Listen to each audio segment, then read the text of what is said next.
the Bihar government gave out the data for its caste census. And the devil lies in the detail, which could very well go ahead and give a full fillip where it comes down to the India campaign, at least getting it started. Let's cut across right now immediately to our guest this evening. Joining me, Sandeep Shastri, National Coordinator, Lokniti Network, Amitabh Tiwari, Political Analyst, Yogendra Yadav, Co-Founder, Swaraj India.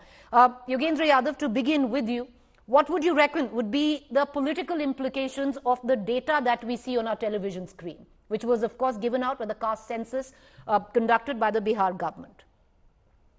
I don't think we should rush into assessing the political implications. First of all, we should recognize that the data released by Bihar government today has vindicated the demand for caste census. What has the data done? This data has demonstrated the need for it has demonstrated that the population estimates that we were dealing with in the past have turned out to be quite erroneous. The data published by Bihar government today shows that the OBCs are substantially more than what anyone thought. They are put together 63% of Bihar. The data also shows that the upper caste have been very seriously overestimated in the past, especially the Brahmins. All the upper caste put together are only 11.6% of Bihar. So the claim of those who said we need a caste census because we don't know the reality have been vindicated. I'm waiting for the second installment of the data, which would tell us, because I've been saying, the most important thing about caste census is not just the population estimates. The most important caste census is that it gives us a sense of the educational, social, and economic profile. I'm waiting for that. Let's not rush into assessing the political implications for the time.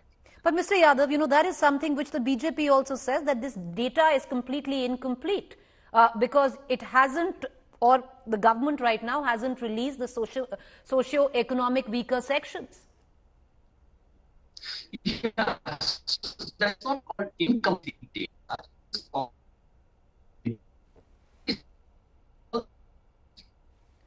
Mr. Yadav, we're having a problem with your audio link. Can we correct? We're going to correct your audio link. Let me go to another guest. We're going to try and get back to Mr. Yogendra Yadav on that. But Sandeep Shastri, you know, Yogendra Yadav, and understandably, you know, of the opinion where he says it's too early right now to get into what the political implications would be. But do you see a spillover effect of all of this right now in terms of other states also demanding a caste census? While I respect the point which Yogenji made about it being too early to look at the political implications of the data released today by the Bihar government, but I think the potential of what has happened today to change the political narrative as we lead on to next year's Lok Sabha elections, for me at least, is clearly visible. Because we are seeing two alternative narratives of social justice emerging. One narrative which the government is putting forward, a narrative which talks about development, gender, and all castes and communities coming together. And you have now this alternative narrative where you talk of development, you talk of gender, but then you bring it in also with the lens of caste. Now, this reality in India is something which the opposition seems to have latched on to. Yes, there are variations across states. Yes, there will be differences among the alliance partners on how to view it. But I think this latest development has the potential to redefine the contours of the debate in the coming elections. Amitabh Tiwari, the government could come up and then maybe as a counter, of course, because there is, you know, it's a political minefield of sorts where the BJP comes into question. But they could release the Rohini Commission data as a counter. Do you see that a possibility? That possibility is there if this caste census demand grows further, stronger. As Yogendra Yadav said, we have to wait for the next move of Nitish. So the number is 84%, correct? OBC plus SC plus ST. What next? So should we, or should they be demanding now a higher reservation for OBCs, SCs, STs, which is currently capped at 50% to 84%, or some other number nationally? See, data is not very different from what the data was earlier. Earlier estimates also had the upper caste or the general category at 15-16%. That is the number here. What you have to understand is that the minorities 17% and the other minorities, so Muslims and other minorities, which is 18-19%, have been classified, or they have classified themselves largely as BCs or EBCs, correct? That's why the OBC number, which was earlier estimated to be 50%, is showing as 63, and the SC number, which was in 2011 census 16%, is now being shown as 18-19%. Correct. So this jiski jitni sankhya bhari, uski utni hissedari has some inherent issues in the slogan itself. It means that possibly the opposition could be asking a religion-based reservation, which is not allowed in the Constitution, number one. Number two, if the reservation is asked to be increased from, let's say, 27 to 84 or 50 to 84, will they be asking for an increase in reservation for the general category from 10% to 16%? So this is a Pandora's box. Okay. This is a Pandora's box. That's why the BJP has not been acceptable to this idea of caste census. It is a Pandora's box. Okay, Yogendra Yadav, let me just once again try to get Mr. Yadav back into this conversation. He's some sketchy network. But Mr. Yadav, what do you make? The possibility of the government, if there is an increase in demand of caste census in other states, releasing data of Rohini Commission, and also the possibility of it, because there is already a cap where it comes down to 50% reservation when it goes down to caste by the top court of the country. It's something that never ceases to amaze me. That the moment we say caste census, everyone wants to discuss the next step. So you want to go for an X-ray, you want to go to the hospital, and someone says, in case you have an X-ray, it may lead to the following, it may lead to that. We normally don't say that about X-rays and MRIs, do we? Why do I detect a sense of anxiety? And I think the reasons probably are clear today. In Bihar, the Brahmins are much less than anyone estimated. I have some sense of the data. I know what was estimated. And it so happens that Brahmins have turned out to be much less. No one expected upper caste to be only 11.6%. They were expected to be around 16 to 17%. So something has, and that I suspect is where the source of the trouble lies. There is a deep anxiety. Let's face it. Let's honestly face it. Let's confront what Dr. Ambedkar said. In this country, there is a deep-seated upper caste dominance, upper caste hegemony. And one of the ways of ensuring upper caste hegemony is never to allow information, true information, to come in the public domain. I suspect that is at work.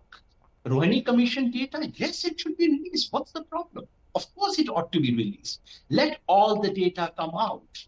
Let this country know what is I don't want only the number of caste and communities. I also want to know, now that we know that Brahmins, Bhumihars, and Kayastha and Rajput put together are 11.6% of Bihar, would it not be interesting, Preeti, for you to find out how many IAS officers are from these four communities? Would it not be interesting how many media persons, I'm saying it carefully, how many media persons of Bihar that you meet come from these four communities?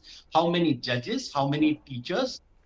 We should know this. And I suspect the whole problem is we don't want to confront this data. Hence this thing of what it would lead to, what are the next steps, what would it lead to? Arey Baba, if you discover that someone is 60% and that person says, now that I'm 60%, give me more, why are we scared? All right, okay, Sandeep Shastri, Pandora's box, yes, with what Mr. Tiwari says, but also politically explosive, because if you look at that, on just the basis of this data, if you have 15%, which is the general category, and you look at what was announced last, of course, not on caste, but on the basis of EWS, which is 10%, you apply to that 15%, we're looking at upwards of a 65% reservation for the upper caste, or the general category. Preeti, the whole contours of the debate would change. I think we would need to go back to the Supreme Court to look at the whole question of what is the cap on reservation. Is the reservation we are going to give be commensurate with the exact numbers that a particular caste has? I think all these issues open up, and the economic basis of reservation, which you referred to as the 10%, I think would be over and above any other reservation you talk about. So if the new caste census talks about the backwards being at a particular number, what are its implications for the reservation policy in the light of the stand the Supreme Court has taken on this issue would be what we would need to look at as we go forward. All right. Okay. Mr. Yadav wants to make a comment. Go ahead, Mr. Yadav, then I'll cut across to Mr. Tiwari for a final word. I think Professor Shastri is absolutely right. This would change the contours of debate. And that is why I suspect there is so much of anxiety about it. The simple fact is neither the OBC reservation nor the AWS reservation was based on numbers. CST reservation is a proportion of population share. AWS and OBC were never linked to that. This is fact. We all know it. But for heaven's sake, I think Bihar data has already made a point that we need all in a caste census. If you needed an evidence for that, Bihar has already provided it. I really hope in this country, we shall not debate medication before we have MRI or X-ray. Let's have an X-ray, let's have a test, then let us debate medication. All right. Let us not first medication and then decide whether to have a test or not. Mrs. Tiwari, for the BJP, the reasons that you gave, that it's that the entire exercise is also opening up a Pandora's box, but it's also very politically uncomfortable for the Bharatiya Janata Party, isn't it, sir? So you're on mute. It's not exactly uncomfortable for the BJP, correct? Because BJP claims to have given the having given the highest representation to OBCs in the cabinet, which is around 35% ministers. And this has not been challenged by the opposition, so I assume it is true. The second fact is that in the Bihar cabinet itself, see, charity begins at home. If you analyze the cabinet ministry of Bihar, there are 7 Yadavs, which is much higher than the population or the proportionate population would allow. So what I'm trying to say is that there will be a big political, you can say, earthquake if this is likely to be implemented. And the next move is very important, because whenever you go for medication, the doctor does advise that you need to take an X-ray, but he also gives you various options. That if this happens, this is what would happen. If this happens, this is what would happen. Politics is the art of managing the contradictions. The BJP has fairly managed it well, because it has been getting today the votes or the support across caste groups, OBCs, upper caste, SC, everybody. Now the opposition's attempt is to make a dent in this OBC vote. Will it succeed? Will it not? Only time will tell. But politics has also moved beyond caste. There is a class element today. BJP has given a class tadka to caste-based politics. So, what is the identity of the voter? First, is he a OBC or a upper caste or a SC or a ST? Or is he a rich or a middle or a poor or a lower class? So that is the key motivating factor when a person goes to the booth and votes. Right, Mr. Yadav, there's a point in that, because right, there is a point in that, Mr. Yadav, because even look at Nitish Kumar, who's brought it in. He was elevated to the post of chief minister, not possibly as a Kurmi, but as Sushasan Babu. But coming back, Mr. Yadav, to the core point, are we now looking at going down the ways of a Maharashtra or a Tamil Nadu, where the battles will keep getting fought in court and we are going to be indiscriminate about reservation? Preeti, why do we call going down? I think there might be a language bias that you may wish to correct, because we go down on a very bad path. Giving people who are 80% of population 69% seats, not 80, I'm sorry, 90% people, giving them 69% may not look going down at least to 69% people. So you may wish to think about all these things. I think, Preeti, for sensitive people like you, it's very important to understand the reality of caste. Indian media, for the first time, has begun to confront the truth of caste. Let us be open about it. To me, it doesn't matter whether it favors Mr. Nitish Kumar or it favors the BJP, whoever benefits. If BJP benefits, all right, they should benefit. What's the problem with that? Right. What is important is the country should know.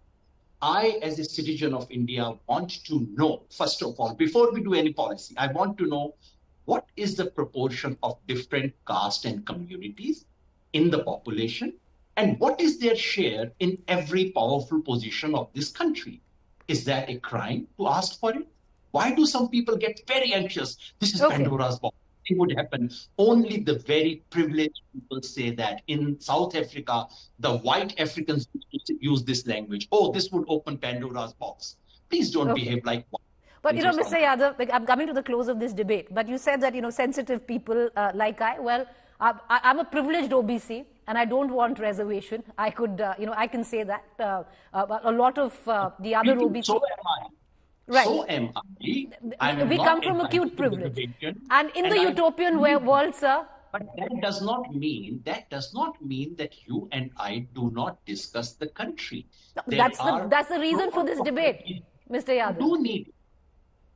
There are crores of people who need it. So I'm also a privileged OBC. I have never benefited from OBC, and my children and no one in my family is entitled to it, which is perfectly all right. So therefore, but that does not mean that crores of OBCs should not get their due. Well, the fact is a lot of people who are going to be sitting there, especially the young who want to run this country on merit, it's an utopian concept, we understand, could fall back on the likes of you and I who come from privilege, yet come from the OBC, misusing that reservation, which many of our other Indians who have reservation do with what is called the creamy layer. But yes, it's open for discussion and we must discuss it because it's essential in terms of representation. Thank you, all our panelists, for joining us.